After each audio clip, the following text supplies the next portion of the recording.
Good morning, welcome to exam today. મિત્રો 31 જુલાઈ 2026ના relative current અફેર્સની discussion આ વિડીયોમાં આપણે કરવાના છે, તો છેલ્લે સુધી વિડીયો સાથે બની રહેજો. કરંટ અફેર્સ ઇમ્પોર્ટન્ટ ટોપિક છે, દરેક એક્ઝામમાં પ્રશ્ન પૂછવામાં આવે છે. ટોપિક પર આવીએ. ક્વેશ્ચન નંબર 1 છે, હાલમાં વિશ્વ માનવ તસ્કરી વિરોધી દિવસ ક્યારે ઉજવવામાં આવ્યો? પ્રશ્ન છે, વિશ્વ માનવ તસ્કરી વિરોધી દિવસ ક્યારે ઉજવવામાં આવ્યો? રાઈટ આન્સર છે મિત્રો 30 જુલાઈના રોજ. World day against trafficking in persons, બરાબર. તારીખ છે દર વર્ષે 30 જુલાઈ.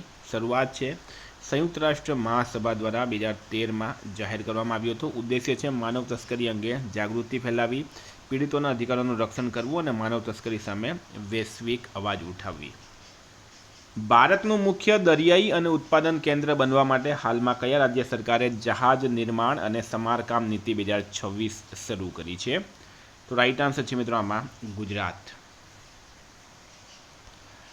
રાજ્ય છે ગુજરાત. નીતિ છે ship building and ship repair policy 2026. હેતુ છે ગુજરાતને ભારતનું અગ્રણી દરિયાઈ અને જહાજ નિર્માણ કેન્દ્ર બનાવવું. નવા શિપયાર્ડ, શિપ રિપેર સુવિધાઓ, રોકાણ આકર્ષણ, રોજગાર સર્જન અને દરિયાઈ ઉદ્યોગનો વિકાસ, એનું ખાસ ધ્યાન રાખવામાં આવશે. મિત્રો ગુજરાતની વાત કરીએ તો બાગાયત ક્ષેત્રે ઉત્કૃષ્ટ કાર્ય અને કામગીરી બદલ ગુજરાતને કૃષિ નેતૃત્વ પુરસ્કાર મળ્યો છે. ગુજરાતમાં ભારતીય ગ્રે હોર્નબિલનું સફળ સંવર્ધન નોંધાયું. ગુજરાત સરકારે સાયબર નાણાકીય છેતરપિંડી E0 FIR સેવા શરૂ કરી. ભારતનો પ્રથમ 100 megawatt hertz vanadium flow battery project ગુજરાતમાં સ્થાપિત થશે. સમરસ વિદ્યા સેતુ મેગા અભિયાન ગુજરાતમાં શરૂ થયું છે. નીતિ આયોગના રોકાણ મિત્રતા ઇન્ડેક્સમાં ગુજરાત ટોચ પર છે અને ગુજરાતમાંથી ઊંઝા જીરું અને ઊંઝા વરિયાળીને GI ટેગ મળ્યો છે. કયું એરપોર્ટ હાલમાં હબ સ્પોક મોડેલ શરૂ કરનાર દેશનું બીજું એરપોર્ટ બન્યું? હબ સ્પોક મોડેલ શરૂ કરનાર દેશનું બીજું એરપોર્ટ કયું બન્યું છે? રાઈટ આન્સર છે એમાં અમૃતસર એરપોર્ટ. ભારતના હબ એન્ડ સ્પોક મોડેલ હેઠળ શરૂ થનારું દેશનું બીજું એરપોર્ટ શ્રી ગુરુ રામદાસજી આંતરરાષ્ટ્રીય એરપોર્ટ અમૃતસર એરપોર્ટ બન્યું છે. પ્રથમ એરપોર્ટ હતું લાલ બહાદુર શાસ્ત્રી આંતરરાષ્ટ્રીય એરપોર્ટ વારાણસી. પાટણની રાણકી વાવ ખાતેના 3D પ્રોજેક્શન મેપિંગ શોને હાલમાં કયા પ્રતિષ્ઠિત એવોર્ડ્સમાં ગોલ્ડ મેડલ મળ્યો? તો રાઈટ આન્સર છે એમાં વાવ એવોર્ડ્સ એશિયા 2026.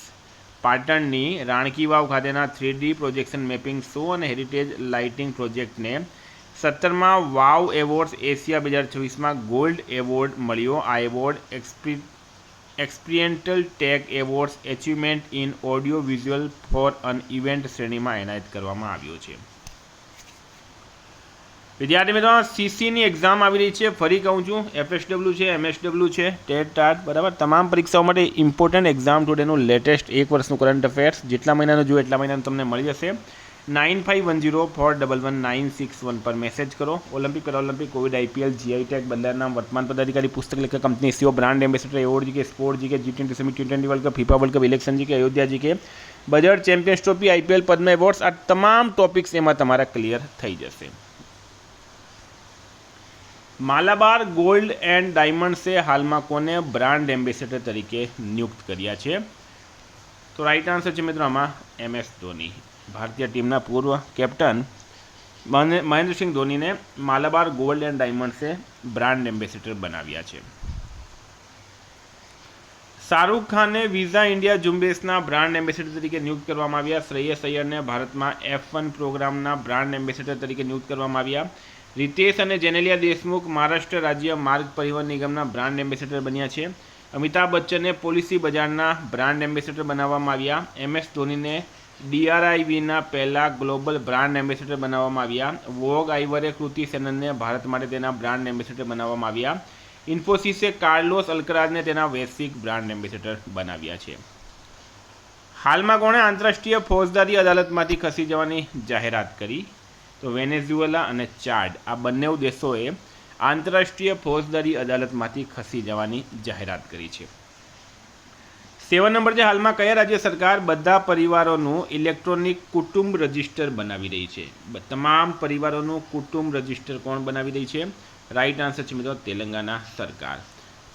તેલંગાના સરકારે રાજ્યના તમામ પરિવારો માટે ઇલેક્ટ્રોનિક કુટુંબ રજિસ્ટર તૈયાર કરવાની જાહેરાત કરી છે. આ રજિસ્ટર દ્વારા પરિવારની પ્રમાણિક ડિજિટલ માહિતી ઉપલબ્ધ થશે. જેના આધારે વિવિધ સરકારી સેવાઓ અને પ્રમાણપત્રો સરળતાથી બનાવી આપવામાં આવશે. કેપિટલ છે મિત્રો હૈદરાબાદ. સીએમ છે રેવંત રેડ્ડી. રાજ્યપાલ છે શિવ પ્રતાપ શુક્લા. હાલમાં ગૃહ મંત્રાલય દ્વારા સશસ્ત્ર સીમા દળ, બરાબર, સશસ્ત્ર સીમા દળ એસએસબીમાં ભૂતપૂર્વ અગ્નિવીરોની ભરતી માટે કેટલી જગ્યાઓ અનામત રાખવામાં આવી છે? રાઈટ આન્સર છે મિત્રો 50%. એસએસબી સહિત કેન્દ્રીય સશસ્ત્ર પોલીસ દળો અને આસામ રાઇફલ્સમાં ભૂતપૂર્વ અગ્નિવીરો માટે 50% જગ્યાઓ અનામત રાખવાનો નિર્ણય કરવામાં આવ્યો.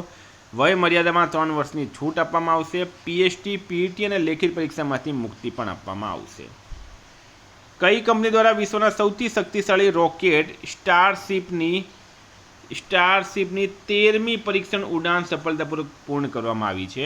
તો રાઈટ આન્સર છે મિત્રો સ્પેસએક્સ.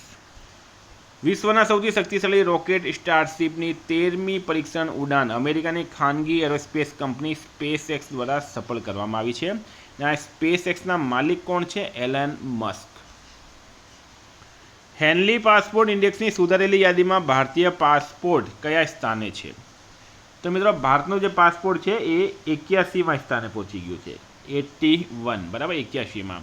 હેનલી પાસપોર્ટ ઇન્ડેક્સની સુધારેલી આવૃત્તિ મુજબ ભારતીય પાસપોર્ટ 81માં ક્રમે છે. ભારતીય પાસપોર્ટ ધારકોને 55 દેશોમાં visa free, visa on arrival અથવા ઇલેક્ટ્રોનિક ટ્રાવેલ ઓથોરાઇઝેશન દ્વારા મુસાફરીની સુવિધાઓ મળે છે.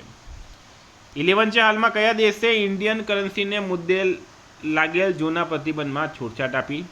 તો રાઈટ આન્સર છે મિત્રોમાં નેપાળ દેશે. નેપાળે ભારતીય ચલણ પર લાગેલ જૂના પ્રતિબંધમાં છૂટછાટ આપી છે. હવે ભારતીય અને નેપાળી નાગરિકો 9 નવેમ્બર 2016 પછી જારી થયેલી ₹200 અને 500ની ભારતીય નોટો 25,000 સુધી નેપાળમાં લઈ જઈ શકશે. હાલમાં આસામથી પુરાબી આઈસ્ક્રીમનો પ્રથમ આંતરરાષ્ટ્રીય કન્સાઇનમેન્ટ કયા દેશમાં મોકલવામાં આવ્યો છે? તો રાઈટ આન્સર છે મિત્રો આમાં શ્રીલંકા દેશમાં. ફ્લેગ ઓફ કોણે કરાવ્યું? આસામના મુખ્યમંત્રી હેમંતા બિસ્વા શર્મા. નિકાસનું પ્રમાણ છે 562, સોરી મિત્રો ભૂટાન દેશમાં, શ્રીલંકા નહીં, ભૂટાન દેશ, બરાબર. તો આમાં ભૂટાન રાઈટ આન્સર છે. નિકાસનું પ્રમાણ છે 5627 લીટર. પુરાબી આઈસ્ક્રીમ બ્રાન્ડ છે પુરાબી ડેરી, જે west Assam milk producers cooperative union limited દ્વારા સંચાલિત ડેરી બ્રાન્ડ છે. મહત્વ છે આસામમાંથી ડેરી ઉત્પાદનોની પ્રથમ આંતરરાષ્ટ્રીય નિકાસ છે, જે રાજ્યમાં ડેરી ક્ષેત્ર માટે ઐતિહાસિક સિદ્ધિ માનવામાં આવે છે. હાલમાં કયા રાજ્યમાં મુખ્યમંત્રી માછીમાર સન્માન નિધિ યોજના શરૂ કરવામાં આવી? તો રાઈટ આન્સર છે હિમાચલ પ્રદેશ. કેપિટલ છે શિમલા. સીએમ છે સુખવિંદર સિંહ સુખુ. રાજ્યપાલ છે કવિંદર ગુપ્તા. હિમાચલ પ્રદેશ સરકારે મુખ્યમંત્રી માછીમાર સન્માન નિધિ યોજના શરૂ કરવાની જાહેરાત કરી. આ યોજના હેઠળ જળાશયોમાં માછીમારી પર પ્રતિબંધના સમયગાળા દરમિયાન પાત્ર માછીમાર પરિવારોને ₹35,000ની આર્થિક સહાય આપવામાં આવશે. હાલમાં કયા દેશના વૈજ્ઞાનિકોએ બેક્ટેરિયા આધારિત સ્વ હીલિંગ કોન્ક્રીટ વિકસાવી છે? તો નેધરલેન્ડ રાઈટ આન્સર છે. નેધરલેન્ડ્સના વૈજ્ઞાનિકોએ બેક્ટેરિયા આધારિત સ્વ હીલિંગ કોન્ક્રીટ વિકસાવી. આ કોન્ક્રીટમાં રહેલા વિશેષ બેક્ટેરિયા જ્યારે તિરાડોમાં પાણી પ્રવેશે ત્યારે સક્રિય થઈ કેલ્શિયમ કાર્બોનેટ બનાવે છે, જે તિરાડોને આપમેળે ભરી દે છે. પરિણામે કોન્ક્રીટની આયુષ્ય વધે. કેપિટલ છે એમ્સ્ટરડમ. કરન્સી છે યુરો. પીએમ છે રોબ જેટન. ગણિતના ક્ષેત્રમાં પ્રતિષ્ઠિત ફિલ્ડ્સ મેડલ જીતનાર ઇતિહાસમાં ત્રીજી મહિલા કોણ બની? તો હોંગ વોંગ બની છે. મિત્રો તમને ડિટેલમાં માહિતી આપું તો ચીન દેશની છે, બરાબર. નામ છે એમનું હોંગ વોંગ. દેશ છે ચીન. સીધી છે ફિલ્ડ્સ મેડલ જીતનાર ઇતિહાસની ત્રીજી મહિલા અને પ્રથમ ચીની મહિલા. સન્માનનું કારણ 3 પરિમાણીય કાકૈયા અનુમાન પર ક્રાંતિકારી સંશોધન માટે તેમને આ સન્માન આપવામાં આવ્યું. પ્રથમ 2 કોણ હતી? તો મેરિયમ અને મરીના. હાલમાં કયા શહેરમાં ભારતનો પ્રથમ સમર્પિત લશ્કરી દવા વિભાગ સ્થાપિત કરવામાં આવ્યો? તો લખનઉ રાઈટ આન્સર છે. લખનઉ ઉત્તર પ્રદેશ. સ્થળ છે કમાન્ડ હોસ્પિટલ, સેન્ટ્રલ કમાન્ડ. વિશેષતા છે ભારતનો પ્રથમ સમર્પિત લશ્કરી દવા વિભાગ. ઉદ્ઘાટન કર્યું છે રક્ષામંત્રી રાજનાથ સિંઘે. તો વિદ્યાર્થી મિત્રો, આ હતા કરંટ અફેર્સના પ્રશ્નો. વાત કરીએ રિવિઝનની. તો મિત્રો 30 જુલાઈ 2026 રિવિઝન પર આપણે આવી ગયા. આંતરરાષ્ટ્રીય વાઘ દિવસ ક્યારે ઉજવવામાં આવ્યો? 29 જુલાઈએ. પંજાબ નેશનલ બેન્કે ભારતના પ્રથમ બેંક આગેવાની હેઠળના ક્વોન્ટમ ફાઇનાન્સ હબની સ્થાપના માટે કોની સાથે કરાર કર્યો? આંધ્રપ્રદેશ. વિશ્વની સૌથી મોટા સુપર કન્ડક્ટિંગ ફ્યુઝન મેગ્નેટનું પરીક્ષણ કયા દેશમાં થયું છે? ચીનમાં. જુલાઈ 2026માં કઈ બે અગ્રણી શૈક્ષણિક સંસ્થાઓના સંશોધકોએ ઘાર ઉજવવાની પ્રક્રિયાને ઝડપી બનાવતો નવતર હાઇડ્રોજેલ વિકસાવ્યો? IIT ગાંધીનગર અને નિરમા યુનિવર્સિટી.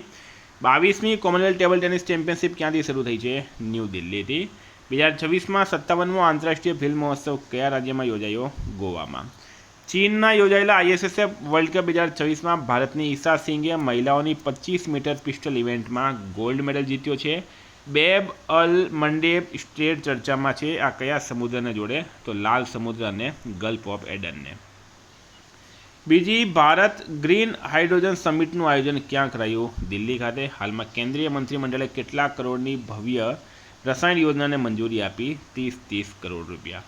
વિશ્વમાં નાવિકોના બીજા સૌથી મોટા સપ્લાયર તરીકે કોણ ઉભરી આવ્યું? ભારત દેશ. માનવ હાથી સંઘર્ષ ઘટાડવા માટે હાથીઓને રેડિયો કોલર લગાડવાની યોજના હાલમાં કયા રાજ્યે શરૂ કરી? ઉત્તરાખંડે. નિકોલસ ઓટામેન્ડી કયા દેશના પ્રખ્યાત ખેલાડી છે?